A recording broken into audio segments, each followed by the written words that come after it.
பிரயாசப்பட்டு பயிரிடுகிறவன் புருஷனான மனுஷன். இந்த கூறுகட்ட கூகுள் என்ன சொல்லுதான், பெண் சிங்கம் தான் என்ன செய்யுமா, வேட்டையாடி கொண்டு வந்து போடுமா.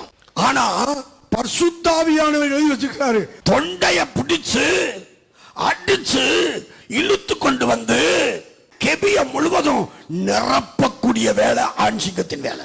உன் வீட்டுக்குள்ள நீ உன் மனைவிக்கும் உன் பிள்ளைகளுக்கும் வீட்டில் இருக்கிற வயதானவர்களுக்கும் நீ ஒரு சிங்கமாக இருக்கிறாய் என்று கர்த்தர் சொல்லுகிறார். அவன் தான் ஹஸ்பண்ட் மேன். நான் தலைவன், நான் தாண்டி புருஷன், நான் சொல்றத கேளுன்னு அடிமைப்படுத்துவதற்கு அல்ல ஒரு புருஷன். பெண் சிங்கம் என்ன பண்ணணும், குட்டிகளை பிள்ளைகளை கர்த்தருக்கு ஏற்கும்படி வளர்க்க வேண்டும். பிள்ளைகளை வளர்க்க வேண்டிய உத்தரவாதம் பொறுப்பு மனைவியினிடத்தில் பெண் சிங்கங்களிடத்தில் கொடுத்திருக்கிறார். கர்த்தருக்கு பிரியமானபடி புருஷன்மார் மனைவியை நேசிக்கணும். கர்த்தருக்கு ஏற்கும்படி மனைவிமார் புருஷனுக்கு கீழ்ப்படியணும்.